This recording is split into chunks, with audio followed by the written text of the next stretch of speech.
Primera carta a los Corintios, capítulo 12, versículos 1 al 11, lo leemos. No quiero, hermanos, que ignoréis acerca de los dones espirituales. Sabéis que cuando erais gentiles se os extraviaba llevándoos como se os llevaba a los ídolos mudos. Por tanto, os hago saber que nadie que hable por el Espíritu de Dios llama anatema a Jesús, y nadie puede llamar a Jesús Señor sino por el Espíritu Santo. Ahora bien, hay diversidad de dones, pero el Espíritu es el mismo. Y hay diversidad de ministerios, pero el Señor es el mismo. Y hay diversidad de operaciones, pero Dios, que hace todas las cosas en todos, es el mismo. Pero a cada uno le es dada la manifestación del Espíritu para provecho. Porque a éste les es dada por el Espíritu palabra de sabiduría, a otro palabra de ciencia, según el mismo Espíritu, a otro fe por el mismo Espíritu, y a otro dones de sanidades por el mismo Espíritu, a otro el hacer milagros, a otro profecía, a otro discernimiento de espíritu, a otro diversos géneros de lenguas, y a otro interpretación de lenguas. Pero todas estas cosas las hace uno y el mismo Espíritu, repartiendo a cada uno en particular como Él quiere. Hemos estado hablando acerca de los dones espirituales en la exposición de la carta a los romanos. Ahorita estamos leyendo es Corinto. Vimos que había una lista del capítulo 12, versículos 6 al 8, y que nos fuimos a Corinto, ya que en esta porción se amplía y se explica este tema de los dones espirituales. He estado dando por las últimas 4 semanas las bases fundamentales que tenemos que comprender acerca de este tema que ha traído tanto confusión, que ha traído que se ignora mucho actualmente en la iglesia contemporánea. De manera que con esta porción lo que hemos estado explicando son los fundamentos de interpretación para que a la hora de que nosotros estemos en la palabra de Dios y veamos que se nos habla de algún don, nosotros inmediatamente ya comprendemos y qué debemos tener en cuenta, para qué era el don, qué propósito tenía, su vigencia o su cesación, si es que ésta existe. Entonces, en los versículos 1 al 11, el apóstol Pablo habla bastante de ese tema, y esa ha sido nuestra exposición las últimas 3 semanas. Entonces, aprendimos cuál es el origen de los dones, su terminología, y habla de que es espiritual, de que viene de parte del Espíritu Santo, que es un don de gracia, es un regalo no merecido. Entonces, con eso no podemos decir que no lo podemos buscar, porque Él lo da soberanamente, en particular como Él quiere. Ese es el énfasis de Pablo aquí en la carta de Corintios, que también lo daba Dios como en la medida y la cantidad que Él quería. Y Pablo hace su énfasis soberano. También Pablo aquí nos ha enseñado, es lo que hemos aprendido, que el propósito de estos dones es la unión de la iglesia, el servicio y la edificación de los hermanos. Eso es lo que dice Pablo completamente, y eso lo dice en el versículo 7, pero a cada uno les dada la manifestación del Espíritu, es decir, el don, para provecho. Y nosotros explicamos que lamentablemente la traducción de la versión Reina Valera en este versículo 7 no es la más afortunada, porque en el original, como la traducen otras versiones, está más fiel al contexto cuando dice: a cada uno les dada la manifestación del Espíritu para el bien común. Es decir, los dones del Espíritu nos son otorgados por misericordia y por gracia de Dios a nosotros, pero no para mi provecho personal, sino para la edificación de los hermanos. Esa es la razón del don. Y que de esa manera, cuando los cristianos, el cuerpo de Cristo, los utiliza legítimamente, debe producir la edificación, el servicio mutuo y la unidad. Eso era algo que precisamente no estaba ocurriendo en la iglesia de Corinto, y por eso Pablo está corrigiendo. También vimos allí que él hace mucho énfasis en la diversidad y en la variedad de los dones, que no podían los corintios, que él está corrigiendo el punto de que ellos querían meter a todos en el mismo don, o todos peleaban por el mismo don para así tener, porque de alguna manera tenían la sensación que eso daba como prestigio, o comparativamente algunos eran más importantes que otros, y el apóstol Pablo está diciendo, hay diversidad y hay variedad, eso es lo que ha dicho desde el versículo 4 hasta el 6. Y hay diferentes operaciones, hay maneras diferentes de hacerlo, según como el Espíritu de Dios quiere hacerlo.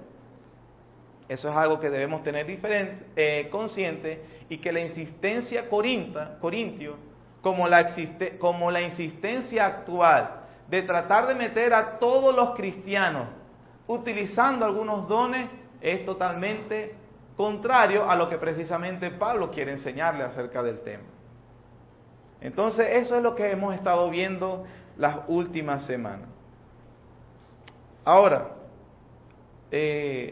necesitamos explicar algunas cosas, porque seguramente, yo sé que ustedes siguen leyendo, entonces empiezan a salir versículos que dan cierta duda. Porque me han dicho que es de parte de Dios, que el origen es espiritual, que hay diversidad, que Él los da como Él quiere, de manera soberana, que Él es el que decide, que no los debo buscar. Pero entonces usted sigue leyendo la carta a los Corintios, por ejemplo, y se encuentra en el capítulo 12 con el versículo 31. Entonces dice, en el versículo 31 dice, procurad pues los dones mejores. Entonces, olvidamos todo lo que hemos aprendido hasta el principio. Me han hecho un énfasis en que es que Dios los da como Él quiere, es soberano, es diverso, y ahora da una orden que yo los tengo que buscar. Entonces, o los da Dios o yo los busco. Capítulo 12, versículo 31. Procurad pues los dones mejores. Estamos allí.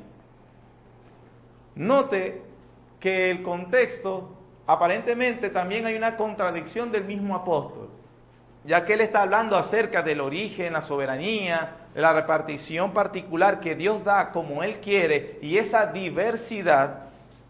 Él está también hablándole a la iglesia de que, de alguna manera, ese mismo énfasis de Dios de diversidad y que no todos tienen los mismos dones, no es para que ellos se comparen o se vean unos mayores que otros, sino que era para el servicio y para la unidad. Y por eso él inmediatamente, en el mismo contexto, él les dice que, haciéndole la analogía de un cuerpo humano, que el pie no puede despreciar a la mano, que el ojo, porque no es oído, no le puede decir no será del cuerpo, por eso no será del cuerpo. Le hace esa analogía diciendo, no todos tienen los mismos dones, y a pesar de que no tienen los mismos dones, no debieran sentirse excluidos del cuerpo, sino que más bien deberían amarse, considerarse a unos y otros más.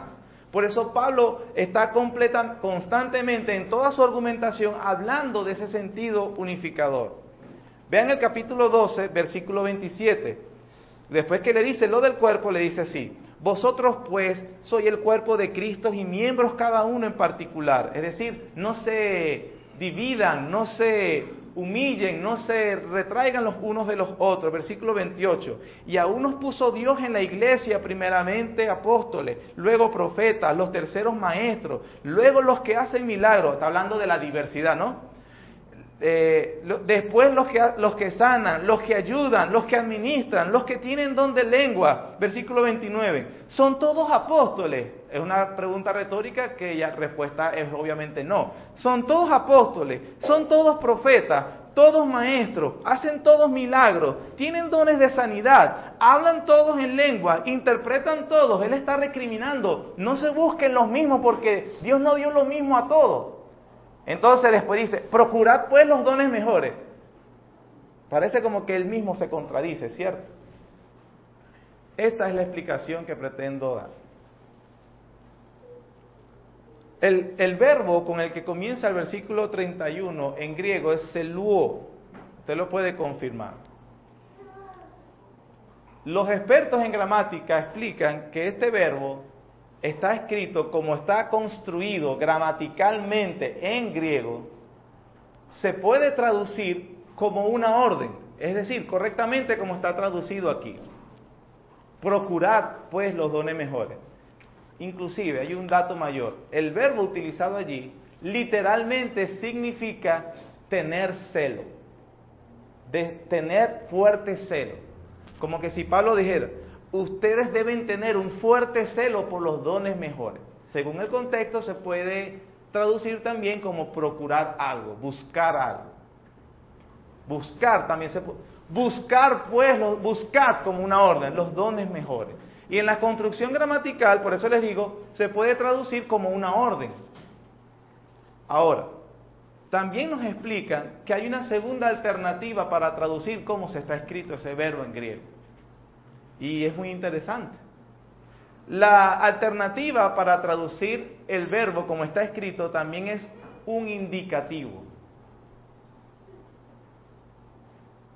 Entonces, ¿cómo se debe traducir? ¿Cómo debemos traducir si a veces es un mandato? ¿Y cómo debemos identificar si debe traducirse como un mandato, como está aquí, procurad pues los dones mejores, o un indicativo que él está más bien señalando la acción que ya estaban haciendo? Es decir, pudiera traducirse así: ustedes procuran los dones mejores. Yo lo tengo así anotado en mi Biblia y usted lo puede anotar. Y entonces hacemos la pregunta, ¿cuál debe ser, en las alternativas, cuál debe ser la mejor? El exégeta debe entonces decidir por la que mejor cuadra en el contexto. Yo estaba hablando aquí, venimos siguiendo el flujo del pensamiento del apóstol Pablo, y cuando de repente nos conseguimos con el 31, procurar los dones mejores, pareciera que él mismo se está contradiciendo de lo que nos viene diciendo. Pero si lo traducimos en la segunda alternativa, entonces encontramos algo diferente. Si lo ponemos como ustedes procuran los dones mejores, entonces vemos algo. Le está diciendo la diversidad, la soberanía de Dios, que Dios lo da como Él quiere. Les explica que, mira, porque uno no tenga que el don y el otro don no son menores, por eso no es que son del cuerpo. Dios los ha dado para que ustedes son el cuerpo, para que se edifiquen, se unifiquen y se santifiquen mutuamente. Entonces, así viene el argumento. Entonces leemos el versículo 29. ¿Son todos apóstoles? ¿Son todos profetas? ¿Todos maestros? ¿Hacen todos milagros? ¿Tienen todos dones de sanidad? ¿Hablan todos lenguas? ¿Interpretan todos? Ustedes procuran los dones mejores, mas yo os muestro un camino más excelente. Y empieza a hablar acerca del amor.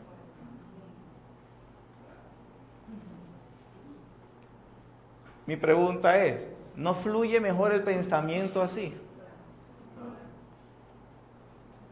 Los corintios estaban rivalizando unos contra otros, porque hablaban en lengua, el otro tenía profecía, el otro tenía sanidad, el otro tenía el otro. Y eso había vuelto un desorden que Pablo está corrigiendo. Y Pablo los está recriminando. Dios ha puesto así diferentes miembros, con diferentes funciones. Entonces, ¿son todos, hacen lo mismo? No, hacen aquello, no. Ustedes procuran los dones mejores, como si hubiesen mejores. Pero yo les voy a demostrar que hay un camino más excelente que anda buscando los dones. Y comienza a hablar del amor, que era precisamente lo que los corintios no tenían, el amor unos por otros. Entonces de allí viene el entendimiento acerca de por qué alguien me va a prohibir hoy buscar un don si la Biblia me manda a buscarlo. No, la alternativa es que Pablo no está mandándolos a buscar, les está diciendo que no hagan eso en todo el capítulo, le está más bien recriminando un pecado que estaban haciendo. También es interesante porque en nuestras Biblias hay un subtítulo, ¿verdad? En el versículo 31 que dice la preeminencia del amor. Y por lo general uno cree que terminó Pablo de hablar en el 31 y empezó a hablar otro tema, el del amor. Acuérdense que los subtítulos son puestos por las editoriales, no son de inspiración bíblica. Si usted elimina el subtítulo, usted agarra mejor el argumento todavía. Porque le dice en el 31, ustedes procuran los dones mejores, mas yo les muestro un camino aún más excelente. Si yo hablase en lenguas humanas y angélicas y no tengo amor, vengo a ser como metal que resuena o címbalo que retiñe. Empieza a hablar, aunque yo tuviera todas las lenguas del mundo, las angelicales si es que existen, dice él. Aunque yo tuviera toda ciencia, está hablando de manera hiperbólica, por cierto. No es que él está hablando literalmente que hay lenguaje angelical diferente al humano. ¿Por qué digo que es una manera hiperbólica, exagerada de hablar? Porque él dice, y si tuviese profecía y entendiese todos los misterios y toda ciencia. ¿Quién sería yo si yo les digo, hermano, conozco todos los misterios y conozco toda la ciencia? Soy omnisciente, soy Dios. Pablo no puede estar diciendo que hay alguien que sea capaz, a menos que sea Dios, de ser omnisciente. Entonces Pablo está hablando de manera hiperbólica por la misma recriminación que le tiene a la mala actitud corintia. Si hablasen si yo hablase en lenguas angélicas, si yo tuviese todo y tuviera todos los bienes y no tengo amor, que le está diciendo el camino mejor que el de los dones es el de amarse, entonces no sirve de nada. Eso es lo que está diciendo el apóstol Pablo. Y ahí le explica, después, esta es extra, que empieza esa definición del amor, que se usa, el amor es sufrido, es benigno, el amor no tiene envidia, el amor no es jactancioso, no se envanece. Ese versículo está bien, por lo general se predica solo en las bodas. Y está bien, yo no estoy diciendo que un pastor que predique el amor, ese versículo en una boda está mal, no, está bien. Pero el propósito principal de esos versículos es hablar en la relación que tienen los hermanos en la iglesia. Sobre todo cuando se empiezan a comparar, porque tengo don, aquel no tiene don, que aquel don es mejor, que este es mejor. Y en ese versículo comienza a contrarrestar todos los pecados que él les ha acusado en la carta. Porque dice, el amor es sufrido, es benigno, el amor no tiene envidia. ¿Qué estaban teniendo ellos? Se estaban envidiando. Entonces, no, mire, el amor no tiene envidia, no se están comportando como creyentes. Dice, el amor no es jactancioso, ellos se jactaban porque unos creían que eran mejores que otros. El amor no se envanece. En el capítulo 5 dijo, ustedes están envanecidos tolerando la inmoralidad sexual entre un hijo con la mamá del papá. El amor no hace nada indebido, precisamente esa inmoralidad que estaban teniendo. Si en verdad fueran cristianos y se amaran, no actuaran indebidamente contra el prójimo. En esos versículos él está contrarrestando los pecados de la misma carta y está puesto para hablar de cómo se deben tratar los cristianos. Por supuesto, sí, para hablar en una boda también es útil, pero no es su propósito. Es útil, así que no voy a decir, no debemos hablar de 1 Corintios 13 en la boda, no, sí, pero lo que he estado entendiendo es acerca del propósito. Amén. Entonces, así debemos entender acerca de los dones espirituales. También otro punto que quiero dejar claro, y con esto terminamos para devolvernos a Romanos, que fue donde tuvimos que hacer este puente, es que la Biblia habla de que hubo dones que tenían la categoría de servir como señal. Por lo general se usa la trilogía señal, prodigios y milagros. Si hay unos dones que fueron dados por Dios en la iglesia cuando se fundó la iglesia, como señal, como prodigio y de milagro, y su propósito fue precisamente autenticar un mensaje, autenticar una revelación nueva, al darse entonces la culminación de la revelación de Dios, por definición, corresponde que hay unos dones entonces que cesaron y hay dones que permanecen. Este es mi punto.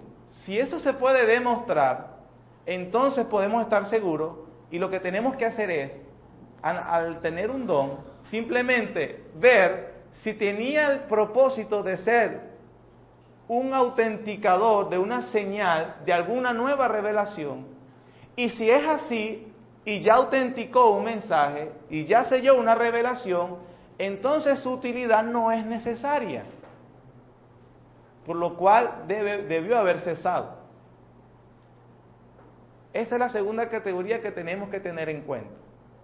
Ahora usted me dice, bueno, pero ¿eso lo inventó usted o eso lo dice la Biblia? Yo quiero yo quiero demostrar que eso es lo que enseña la palabra de Dios. Por supuesto, usted debe quedarse con lo que dice la palabra de Dios y no con lo que diga ningún pastor. Lo más importante es lo que dice la palabra de Dios. Entonces, tenemos una trilogía que son milagros, sanidades, señales, profecías, lenguas. Mi punto es que fueron dones que tuvieron el propósito de autenticar y confirmar la nueva revelación que venía de parte de Dios. Por eso es que hoy dicen, si yo le dijera que yo tengo ahorita señales, prodigios y milagros, estos milagros que estoy haciendo acá son para confirmar y autenticar un mensaje. Y para justificar eso, entonces porque yo vengo con nueva revelación de parte de Dios. El punto que la iglesia siempre ha mantenido es que el canon bíblico fue cerrado con la muerte del último apóstol. Y una vez que fue cerrado el canon bíblico, la revelación completa de Dios, entonces Dios, en cuanto a revelación de su voluntad, ha cesado y la ha dejado toda aquí. Por lo que no es más necesario buscar nueva revelación. O como dicen algunos, traigo revelación fresca.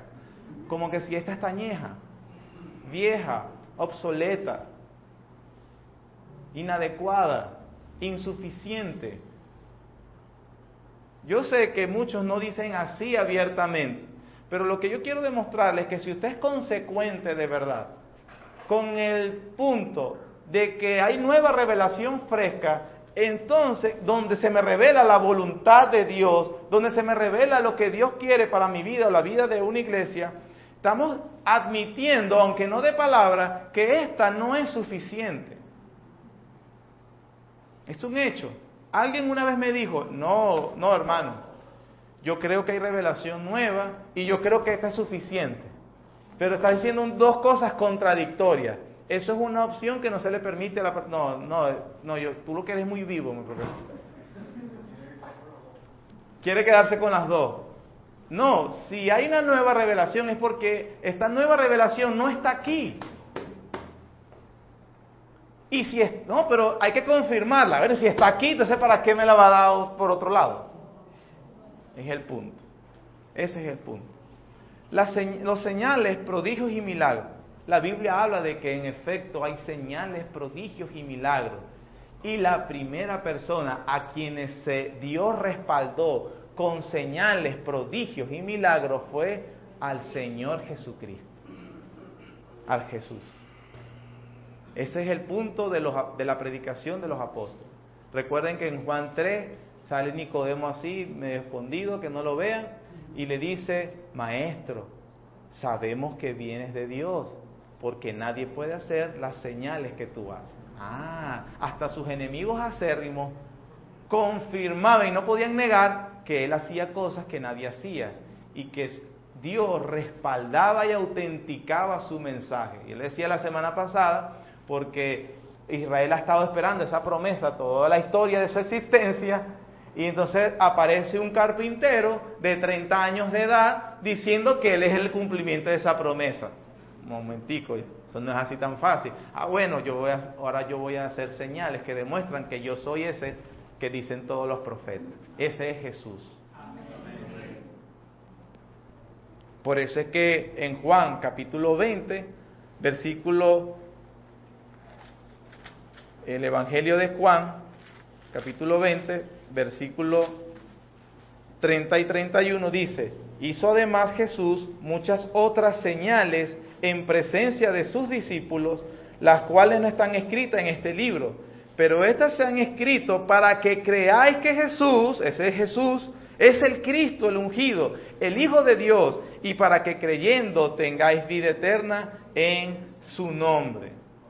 Entonces, el primero que Dios respaldó con señales, interesante es que Juan no usa la palabra milagros para hablar de los milagros del Señor Jesús, que hizo mucho, pero él siempre utilizó el término señales de autenticación, señales de confirmación de parte de Dios, que esa revelación era nueva revelación de Dios, Jesús.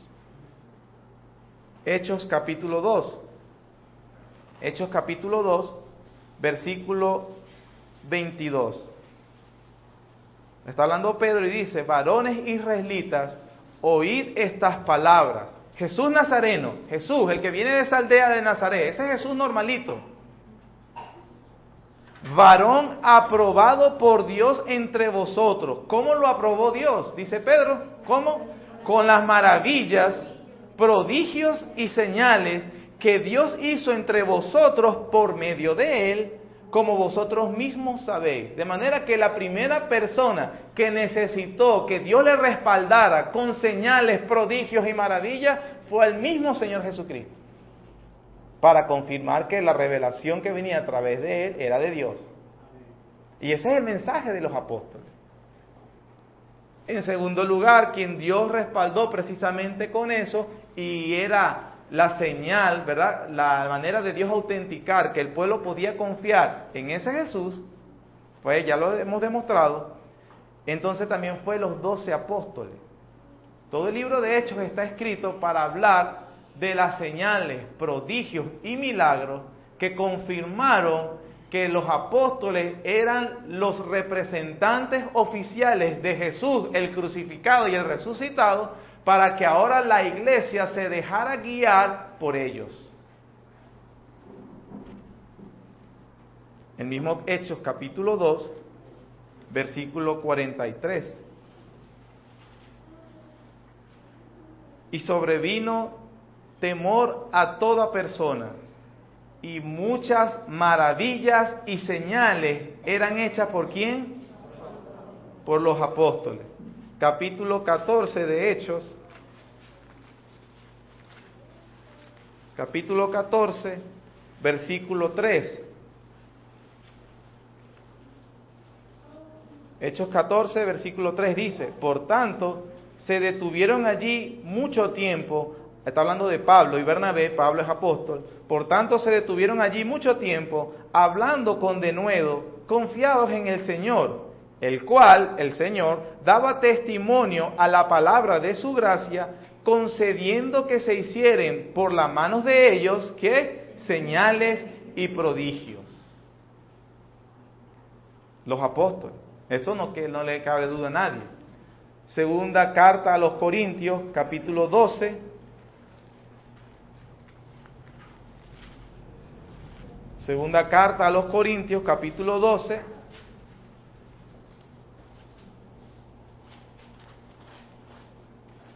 Versículo 12. La iglesia de Corintios negaba la apostolicidad del apóstol Pablo y él entonces les dice: con todo, las señales de apóstol han sido hechas entre vosotros en toda paciencia por señales, prodigios y milagros. Pablo está diciéndole aquí: ustedes saben cuáles son las cosas que confirman que alguien es un apóstol. Y en cuanto a eso, con toda paciencia, el Señor me ha estado confirmando como un apóstol verdadero. Yo le estoy con esto porque tiene un propósito, hermano. Usted va a ver ya cuál. Pablo entonces fue confirmado el Señor Jesús fue confirmado con señales, prodigios y milagros. Los apóstoles en Hechos fueron confirmados por prodigios, señales y milagros. Pablo habló de que cuando le trataron de poner en duda su apostolado, él chapeó con señales, prodigios y milagros. En 1 Corintios capítulo 15, él dice que él fue el último apóstol. Claramente lo dice. 1 Corintios capítulo 15, versículo 7. Después apareció a Jacobo, después a todos los apóstoles, y al último de todos, ¿de cuáles todos? De los apóstoles. Como a un abortivo me apareció a mí, porque yo soy el más pequeño. Algunos dicen, no, pero ese es el orden de secuencia que Dios se apareció a muchos. No, él está hablando de los apóstoles, al último de todos los apóstoles. ¿Cómo podemos confirmar eso? Porque él sigue hablando de los apóstoles. Versículo 8, y al último de todos, como a un abortivo, me apareció a mí, porque yo soy el más pequeño de ¿quiénes? De los apóstoles, que no soy digno de ser llamado apóstol, porque perseguía la iglesia de Dios, pero por la gracia de Dios soy lo que soy. ¿Qué es el soy lo que soy? Apóstol. O sea, yo soy por gracia de Dios, no fue que yo me puse, Dios me llamó y me colocó. Y Él me respaldó con las señales, prodigios y milagros. Cuando alguien dice hoy que Él es un apóstol, está contradiciendo lo que dijo Pablo, que Él era el último apóstol. Porque en Mateo 11 dice que Dios instituyó a 12 apóstoles y le dio poder para que echaran fuera demonios, sanidades, milagros.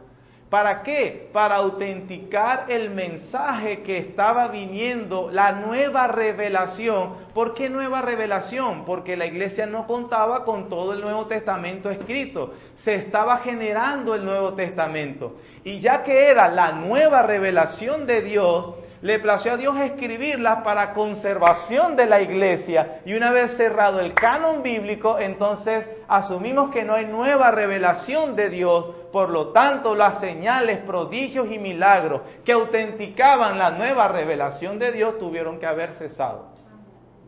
Pero, ya va, ¿y por qué tú dices que cesó? Nuevamente la pregunta. Ese argumento está bien, pero ¿de dónde sacas tú que cesó?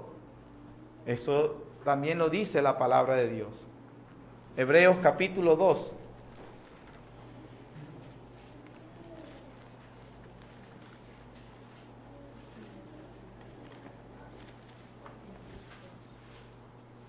Hebreos capítulo 2, versículo 3, dice: ¿cómo escaparemos nosotros si descuidamos una salvación tan grande, la cual, habiendo sido anunciada primeramente por el Señor, nos fue confirmada por los que oyeron? Es decir, hablando de la primera audiencia del Señor, los apóstoles, testificando Dios juntamente con ellos. ¿Quiénes son esos ellos? A Jesús y a los apóstoles, con señales y prodigios y diversos milagros y repartimientos del Espíritu Santo según su voluntad. Ya inclusive en plena generación del Nuevo Testamento, el autor de Hebreos, explicando acerca de la salvación a esta comunidad de cristianos hebreos, les dice: pero es que yo le estoy hablando y no pueden descuidar la salvación que vino de parte de Jesús y de parte de sus apóstoles y que Dios ratificó y confirmó. Ya Él les habla de un acto en pasado. Él no le dice y que Dios sigue confirmando. Dios confirmó esa nueva revelación. Y eso lo seguimos corroborando por lo que dice el mismo capítulo 1 de Hebreos, versículos 1 y 2. Dios, habiendo hablado muchas veces y de muchas maneras, en otro tiempo, hablando de pasado, a los padres por los profetas, precisamente, en estos postreros días nos ha hablado por el Hijo. Y nosotros hemos visto aquí qué significa la frase postreros días. Dios en otro tiempo habló de muchas maneras, profecías, revelación nueva, milagros, señales, y hizo muchas cosas, pero en estos postreros días nos ha hablado a través del Hijo. Él es la revelación máxima de Dios. Entonces, si ya la revelación con respecto a Jesús fue confirmada y fue establecida, el don que servía para eso ya es confirmado, autenticado, y la palabra de Dios se autentica a sí misma. No tenemos que buscar. ¿Hay una autoridad por encima de la Biblia hoy que diga que esto es verdad? No ni siquiera la iglesia. No, la iglesia existe porque ella le dice que existe. Pero ni siquiera la iglesia ni nadie dice que esto es verdad. Ella se autentica a sí misma. Y si está autenticado, entonces el don necesariamente no tiene ya propósito.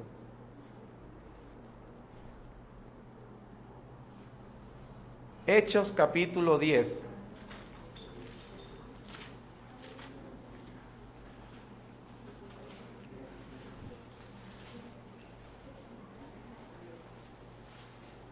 Está Pedro, va a predicarles a Cornelio.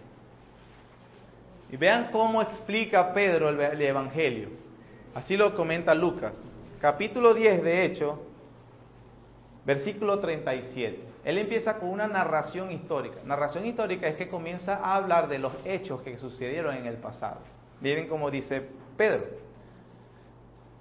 Versículo 37. Vosotros sabéis que lo que se divulgó por toda Judea, comenzando desde Galilea, después del bautismo que predicó Juan, como Dios ungió con el Espíritu Santo y con poder a Jesús de Nazaret, y como éste anduvo haciendo bienes y sanando a todos los oprimidos por el diablo, porque Dios, ¿qué?, estaba con él.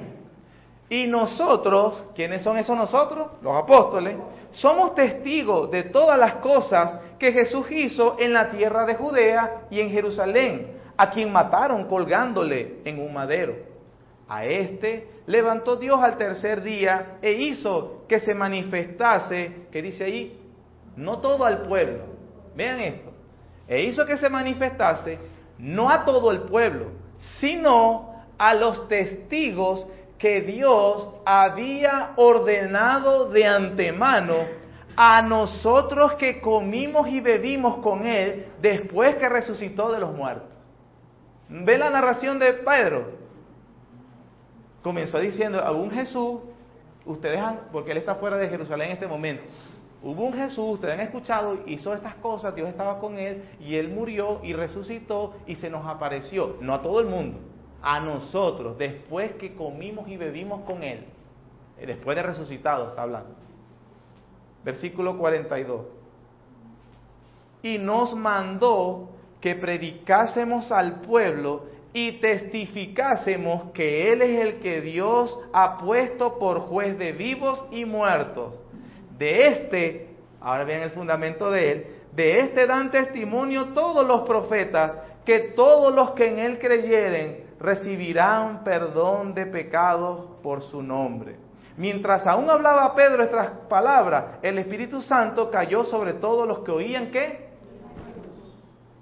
¿Ve cómo Pedro, cómo predicó el Evangelio? Así, hermano, como Pedro lo acaba de predicar. Había un Jesús, ¿tá?, y Dios confirmó que Él es juez de toda la tierra. Y Él ha predicado, Él ha mandado, y nos comisionó los testigos que Él tenía de antemano, los 12 apóstoles, que predicáramos esto. Entonces vino el Espíritu Santo sobre una gente. ¿Cuándo cayó el Espíritu Santo sobre unas personas? Cuando oyeron el Evangelio. ¿Quieres el poder del Espíritu Santo, hermano? Predica el Evangelio. Cristo, poder de Dios y sabiduría de Dios. Todo esto, todavía no he terminado mi argumento, hermano. Miren, con esto he estado diciendo que Él fue confirmado Jesús y luego sus 12 apóstoles. ¿Cierto? Es lo que he estado diciendo hasta el momento, es lo que hemos estado viendo en la Biblia. ¿Por qué ese énfasis? Porque usted debe retenerlo así, no, eso era para los apóstoles y Jesús. Porque luego la Biblia dice que Dios, en su soberanía, en su sabiduría que trasciende a nuestro entendimiento, ha permitido y establecido que Satanás también haga señales y prodigios.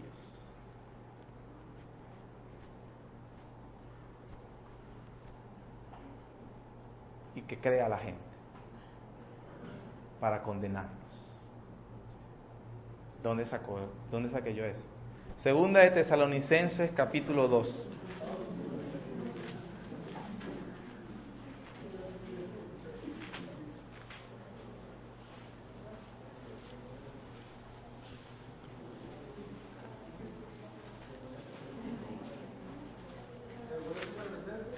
Segunda carta a los Tesalonicenses, capítulo 2. Versículo 8. Y entonces se manifestará aquel inicuo, a quien el Señor matará con el espíritu de su boca, y destruirá con el resplandor de su venida. Inicuo, cuyo advenimiento es por obra de Satanás. ¿Cómo es ese advenimiento, hermano? Con gran poder y señales y prodigios mentirosos.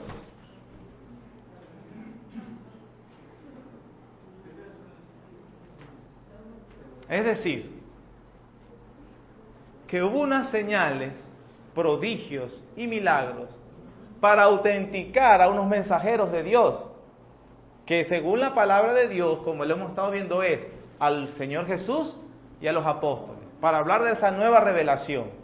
Inferimos que luego que se da la revelación nueva, no hay más de Dios, el canon es cerrado, ya no hay señales, prodigios y milagros que autentiquen a más nadie. Hay que ir a la revelación de Dios escrita. Pero a Dios le ha placido entonces que el diablo haga señales, prodigios y milagros. Mentirosos. Bueno, si usted lee, sigue leyendo, versículo 9, y prodigios mentirosos, versículo 10, y con todo engaño de iniquidad para los que se pierden, por cuanto no recibieron, ¿qué? El amor de la verdad.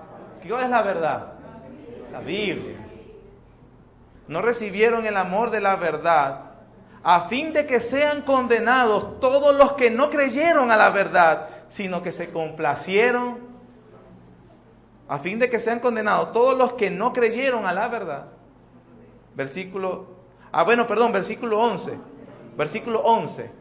Por esto Dios les envía un poder engañoso para que crean la mentira. A fin de que sean condenados todos los que no creyeron a la verdad, sino que se complacieron en la injusticia.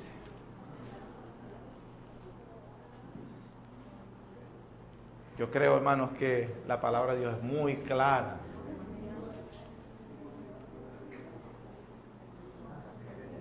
Y esto es un juicio de Dios a quienes no reciben con amor la verdad.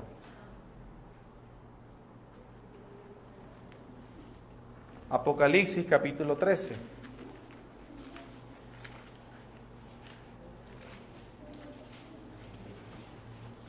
Versículos 13 y 14.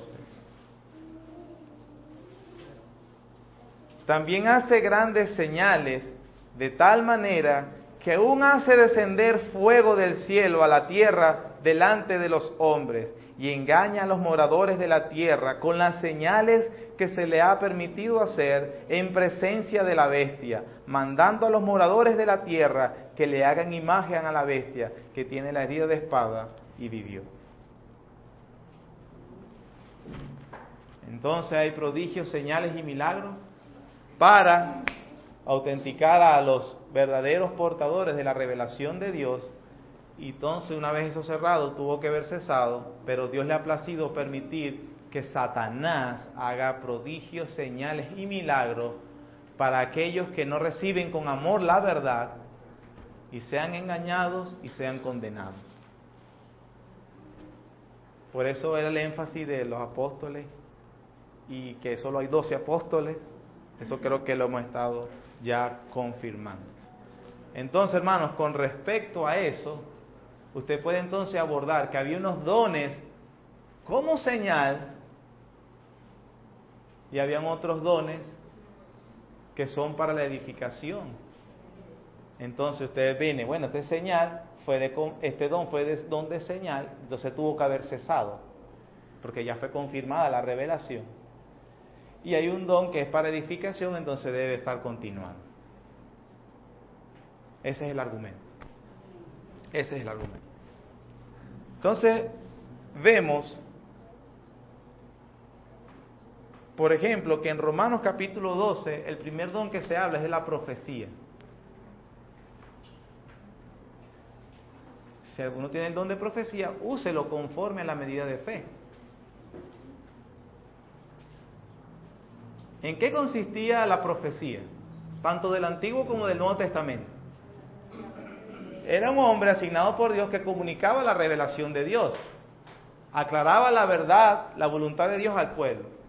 Y no se puede negar, tenemos que admitirlo, tenía un elemento de predicción, es decir, hablaba de acontecimientos que iban a suceder en el futuro. En eso consiste el don de profecía. Y Dios lo usó en el Antiguo Testamento y Dios lo usó en el Nuevo Testamento también. Dios le daba entonces el don de profecía a la iglesia para comunicar su revelación y su voluntad. Era un don señal de autenticación. ¿Qué quiere decir eso entonces? Que necesariamente el don tuvo que haber cesado. Hace poco a mi esposa le dieron un mensaje y me preguntan,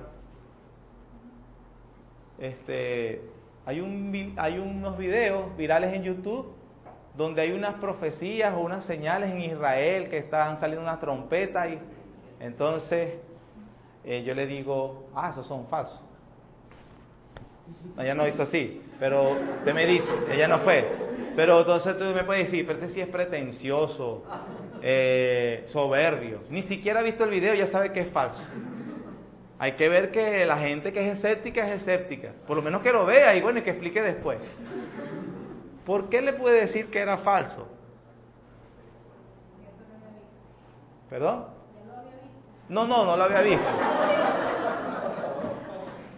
Era falso. Exactamente.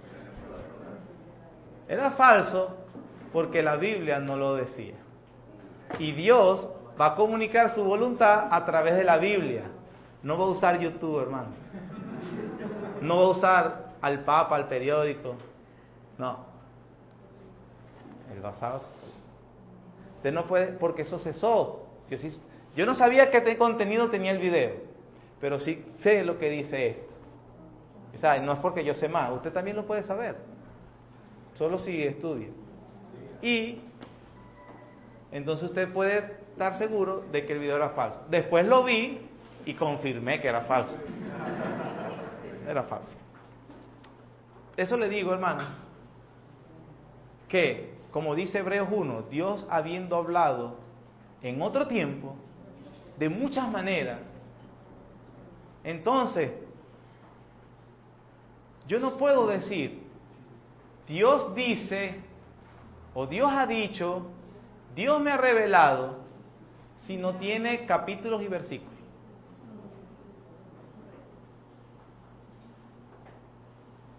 Hermano, tuve un sueño y en el sueño Dios me dijo, no es verdad, hermano, no es verdad.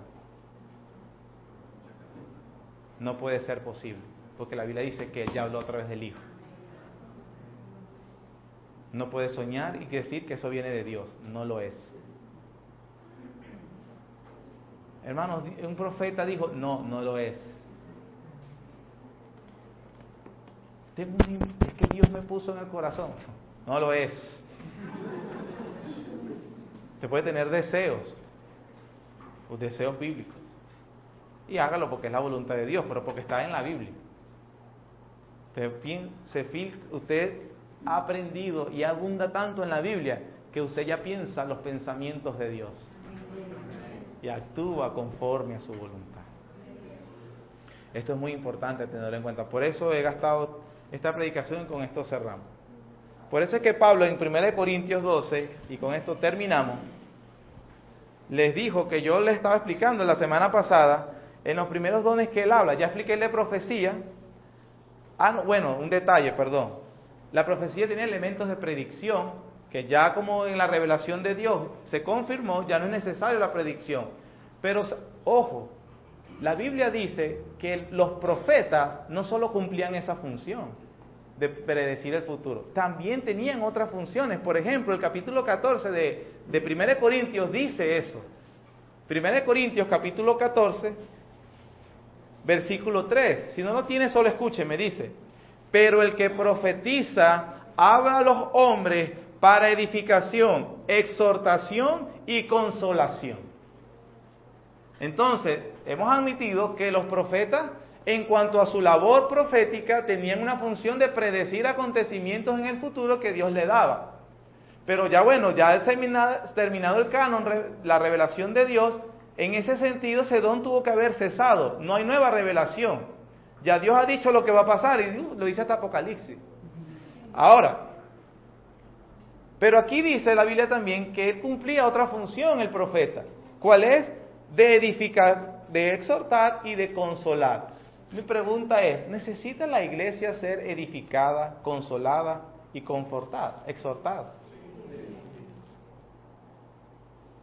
¿Quién cumple esa función? No, o sea, Cristo, sí, todo viene de Cristo, pero en cuanto a la iglesia, ¿cómo la experimentamos? En primer lugar a través de la predicación y en segundo lugar entre todos, porque Él nos manda a exhortarnos, nos manda a consolarnos a todos, nos manda a edificarnos a todos. Entonces se podría decir que todos somos profetas, que cumplimos la función. Y entonces si la función es cumplida ordinariamente entre unos y otros, con sus dones particulares unos y otros, y la revelación ya fue dada, de allí entonces partimos por necesaria y lógica consecuencia que ese don tuvo que haber cesado, por lo cual no hay profetas. Amén. Claro, no me diga amén a lo que yo le digo. Todo es importante que lo que estamos diciendo es extraído de la palabra de Dios. Para terminar, como les dije, ya he terminado 3 veces, perdón. Entonces les dije, hay palabra de sabiduría y palabra de ciencia, que dice, que estuvimos hablando la semana pasada.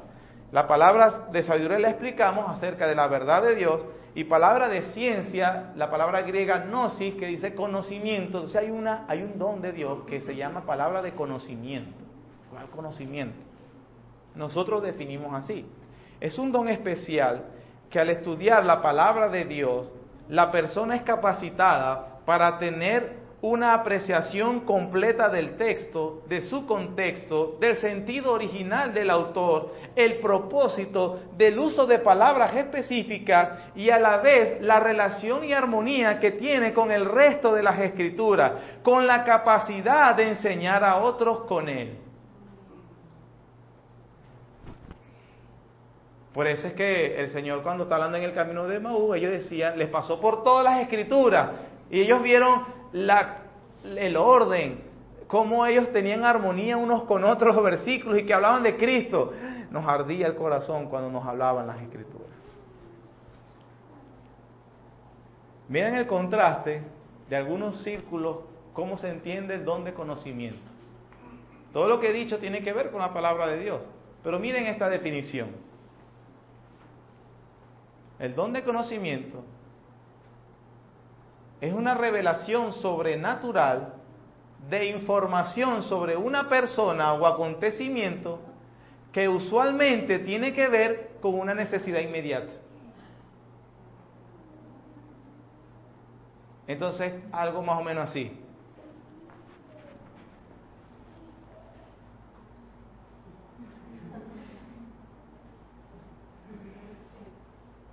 Un pálpito del espíritu. Sentí en el espíritu. Note el alejamiento de las escrituras de eso. Note la subjetividad. No sé, algo me huele mal. ¿Qué tiene que ver eso con la gloria de Dios? Nada. Nada.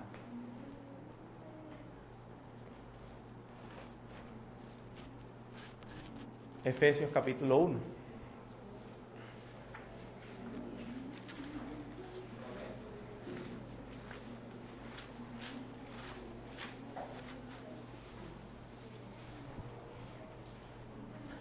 Versículos 15 al 20.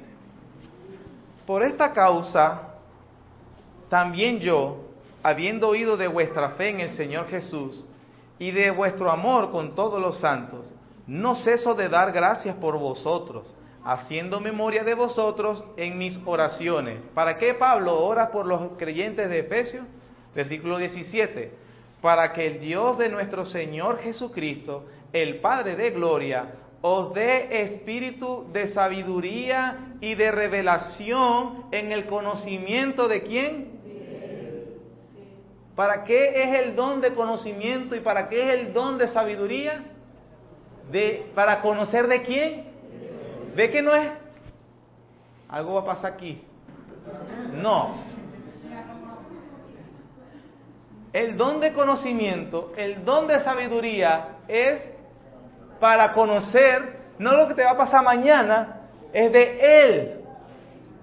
¿Cómo hace eso? Versículo 18. Alumbrando los ojos de vuestro entendimiento para que sepáis cuál es la esperanza a que Él os ha llamado y cuáles las riquezas de las glorias de su herencia en los santos y cuál la supereminente grandeza de su poder para con nosotros los que creemos.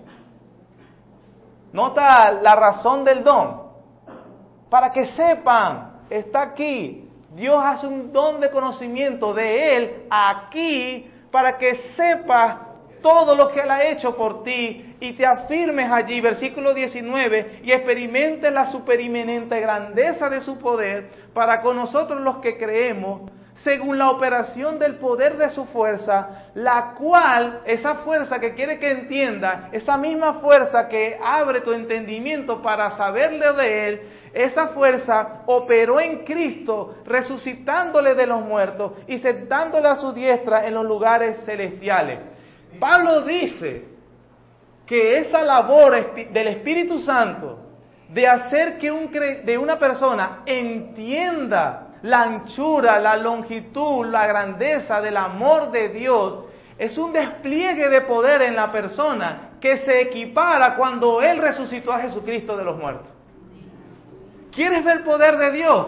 Ahí está el poder de Dios. Cuando tú, a través de la predicación de la palabra de Dios, del estudio diligente, entonces comienzas a ver la belleza, la majestad, la excelencia, la santidad, la superinmanente grandeza del Señor Jesucristo, y tu alma se inflama por amor a Él, viéndolo más bello y más grande que cualquier circunstancia por la que tú has pasado, de tal manera que cuando el alma es iluminada con esa belleza de Él, cuando ve la gloria de Él, el alma humana puede entonces, mirando a Cristo, besar la estaca donde está clavado, alabar a Dios en medio de la hoguera y reírse cuando está moribundo. Y eso es el poder de Dios desplegado en una persona.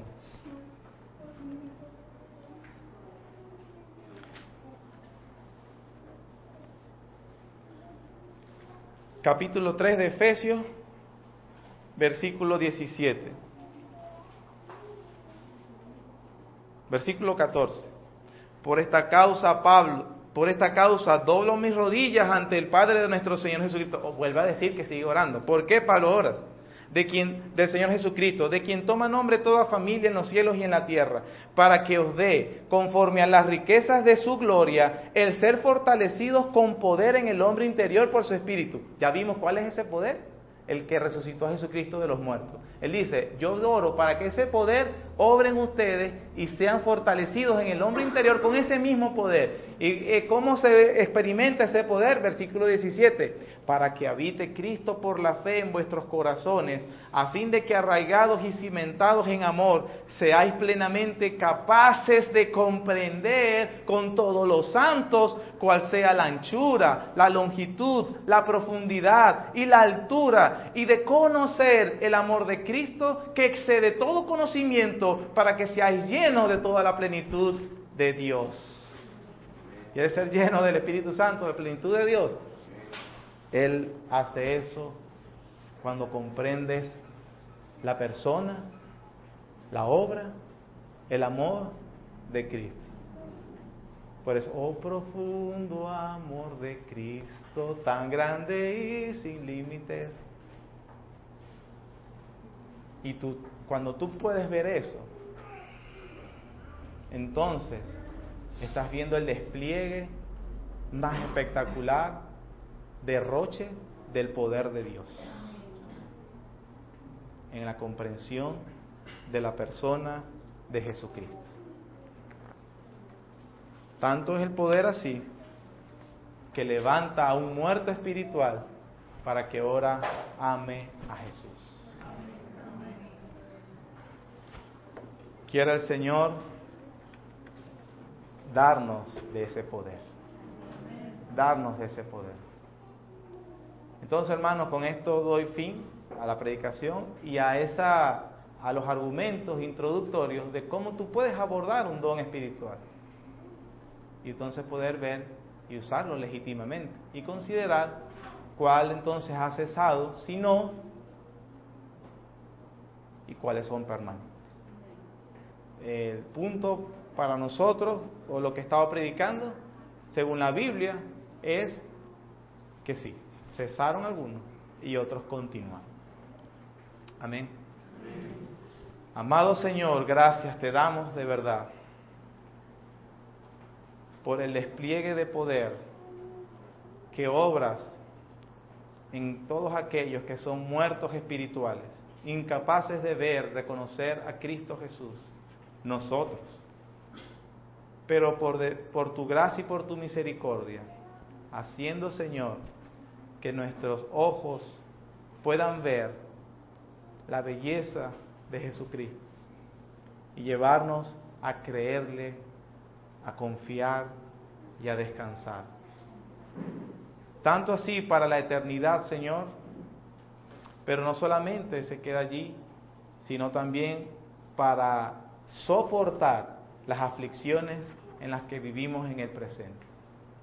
Gracias, Señor, te alabamos y te adoramos por eso.